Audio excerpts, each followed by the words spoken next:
There's a lot of reasons.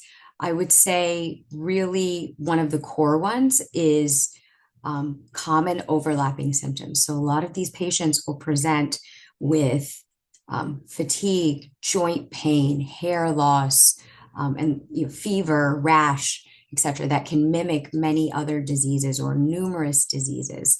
So really being able to differentiate. But furthermore, I think what really compounds that is that you're seeing a lot more of these symptoms, right? And more often than not, when we think rheumatic disease or we think autoimmune conditions, we think rheumatology, but the rheumatology workforce is continuously shrinking, right? We have fewer and fewer rheumatologists. You have more and more need for rheumatologists. So by default, and really where most patients go first is primary care.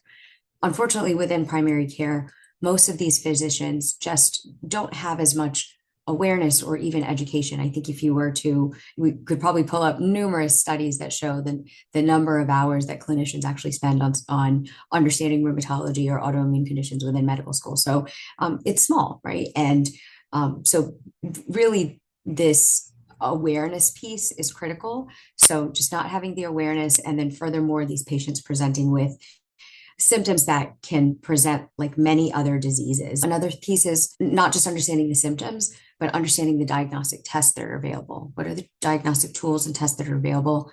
How to order them and how to interpret them is probably another big piece as well.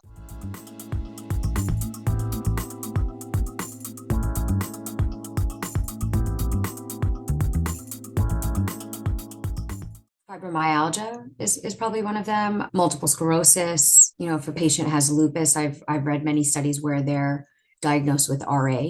If a patient is meaning rheumatoid arthritis, if a patient is eventually diagnosed with rheumatoid arthritis, a stat that I have seen is 54% of patients with undifferentiated arthritis will eventually go on to being diagnosed with rheumatoid arthritis.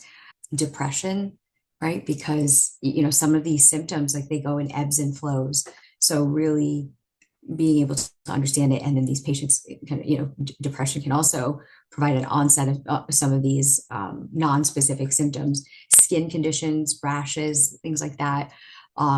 Rosacea, right? Like just saying, okay, well, you have rosacea, not, attributing that to lupus. So I would say those are probably more of the common ones they would be misdiagnosed with, but autoimmunity and even other autoimmune conditions, right? If they have lupus, they're misdiagnosed with RA. If they have RA, misdiagnosed with something else. So.